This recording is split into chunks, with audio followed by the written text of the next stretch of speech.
Sahabat jejak waktu Muslim. Di hadapan setiap manusia, terbentang medan kehidupan. Ada lembah yang menenangkan, ada tebing yang curam, ada gurun yang sepi, dan ada hutan ujian yang penuh jebakan. Sun Tzu dalam The Art of War, bab ke-10, menulis, sebagaimana diterjemahkan oleh Lionel Giles dalam Project Gutenberg, we may distinguish 6 kinds of terrain: accessible ground, entangling ground, temporizing ground, narrow passes, precipitous heights, positions out at a great distance from the enemy.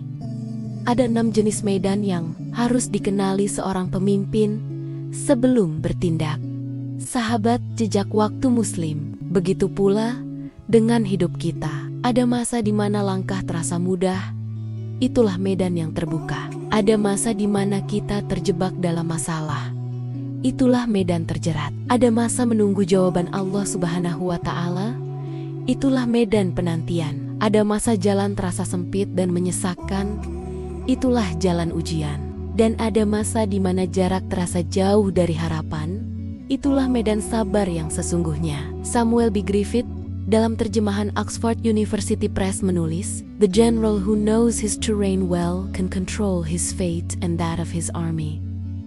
Arti pemimpin yang mengenal medannya, mengenal pula nasib pasukannya. Dalam kehidupan beriman, ini berarti siapa yang mengenal dirinya, mengenal Tuhannya. Seseorang yang paham kelemahannya akan lebih mudah merendah, dan seseorang yang tahu kekuatannya akan lebih mudah bersyukur. Sun Tzu mengingatkan, "If you know the enemy and know yourself, you need not fear the result of 100 battles." Sahabat jejak waktu Muslim, musuh terbesar manusia bukan di luar dirinya, tetapi di dalam dirinya sendiri.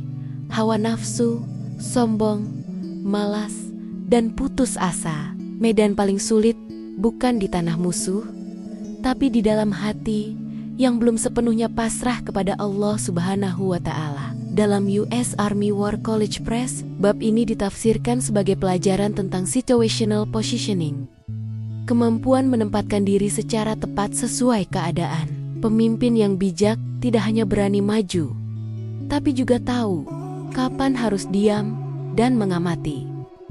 Sahabat jejak waktu Muslim, begitu pula dengan hidup ini. Tidak semua pintu harus kita masuki, tidak semua jalan harus kita tempuh. Kadang kebijaksanaan berarti berhenti sejenak, menenangkan hati, dan mendengarkan arah yang Allah tunjukkan melalui tanda-tanda kecil yang sering kita abaikan. Dalam Lee Charles Edition, bab ini dipahami sebagai ajaran tentang hubungan antara posisi dan hasil. Sun Tzu menulis, "He who occupies the field of battle first and awaits the enemy is at ease." Siapa yang menempati medan lebih dulu dan menunggu dengan tenang, dialah yang siap menang. Sahabat jejak waktu Muslim, ini adalah pelajaran besar tentang kesiapan. Kemenangan tidak datang karena terburu-buru, tetapi karena persiapan yang matang. Begitu juga dalam iman. Ketenangan dalam menunggu keputusan Allah Subhanahu wa Ta'ala adalah tanda kepercayaan yang mendalam. Ketika kita sudah menyiapkan diri dengan doa, sabar, dan ikhtiar, maka apapun hasilnya adalah kemenangan. Samuel B. Griffith menambahkan bahwa bab ini adalah tentang moral topografi, peta batin yang menuntun manusia menentukan arah hidup. Ia menulis, "Moral ground is the field upon which a leader wins loyalty and faith." Artinya, medan moral adalah tempat seorang pemimpin menumbuhkan kepercayaan. Sahabat jejak waktu Muslim, dalam keluarga, masyarakat, dan dunia kerja, kepercayaan adalah benteng paling kokoh. Tanpa kejujuran dan kasih, kekuatan akan hancur seperti pasir dihembus angin. Namun dengan hati yang bersih dan tujuan yang lurus, bahkan medan yang berat pun bisa menjadi ladang pahala. Sun Tzu juga menulis, "When the position is such that neither side will gain by making the first move, it is called temporizing ground." Ketika kedua pihak tidak akan diuntungkan dengan bergerak duluan, itulah medan penantian. Sahabat jejak waktu Muslim, dalam hidup, penantian adalah ujian yang paling lembut namun paling berat. Menunggu bukan berarti diam tanpa arah, tapi bergerak dalam doa, mempersiapkan diri untuk waktu yang telah Allah tetapkan.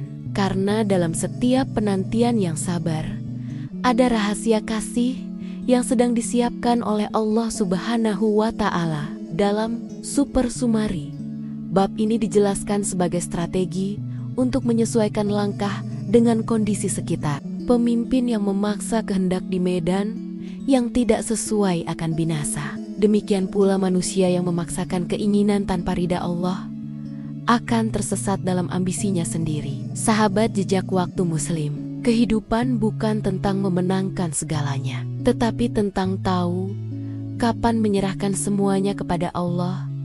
Karena di saat kita berhenti bergantung pada kekuatan diri, saat itulah pertolongan Allah turun tanpa disangka. Sun Tzu menulis, "Move swiftly where you must, act slowly where you should." Bertindaklah cepat ketika waktunya tiba, dan sabarlah ketika waktunya menunggu. Sahabat jejak waktu Muslim, kehidupan membutuhkan keseimbangan antara kecepatan dan kesabaran. Terlalu cepat bisa menjerumuskan, terlalu lambat bisa membuat tertinggal. Namun yang paling benar adalah bergerak seirama dengan kehendak Allah Subhanahu wa Ta'ala. Karena waktu terbaik bukan ketika kita ingin, tapi ketika Dia mengizinkan. Sahabat jejak waktu Muslim, terrain bukan hanya tentang medan perang, tapi juga tentang medan hati. Setiap hati memiliki lanskapnya sendiri. Ada yang lapang, ada yang penuh duri, ada yang masih menunggu hujan rahmat untuk tumbuh subur. Dan tugas kita adalah mengenali medan hati kita sendiri, agar bisa menapakinya dengan sabar dan bijak. Karena sejatinya, orang yang memahami medannya tidak akan mudah tersesat. Orang yang mengenal dirinya tidak akan mudah dikalahkan. Dan orang yang mengenal Tuhannya tidak akan pernah kehilangan arah. Deskripsi SEO 4 paragraf. Sahabat jejak waktu Muslim, bab ke-10, The Art of War, karya Sun Tzu. Terrain, medan, dan kondisi mengajarkan bahwa setiap langkah kehidupan memiliki medannya sendiri. Ada masa lapang dan masa sempit, masa sabar dan masa berjuang. Sun Tzu menekankan pentingnya mengenali posisi diri sebelum bertindak. Sebagaimana manusia beriman harus mengenali jiwanya sebelum melangkah di jalan takdir. Terjemahan Lionel Giles dan Samuel B. Griffith menggambarkan bahwa pemimpin sejati adalah ia yang memahami medan lahir dan batin. U.S. Army War College Press menafsirkan bab ini sebagai strategi penempatan diri, bukan sekadar di medan perang, tapi juga dalam mengambil keputusan hidup. Prinsip ini mengajarkan keseimbangan antara tindakan dan penantian, antara berjuang dan berserah. Leeds Hearts dan Super Sumari menjelaskan bahwa bab ini menegaskan pentingnya fleksibilitas dan kesadaran situasional dalam konteks spiritual. Ini berarti selalu membaca tanda-tanda dari Allah Subhanahu wa Ta'ala. Kapan harus diam, kapan harus bergerak, dan kapan harus menunggu dengan sabar. Sahabat jejak waktu Muslim, terrain mengingatkan kita bahwa hidup adalah perjalanan di berbagai medan ujian. Siapa yang mengenali dirinya dan mengenal Tuhannya tidak akan tersesat di jalan manapun. Karena setiap langkah yang disertai doa dan keikhlasan akan selalu membawa kita mendekat kepada ridha Allah Subhanahu wa Ta'ala.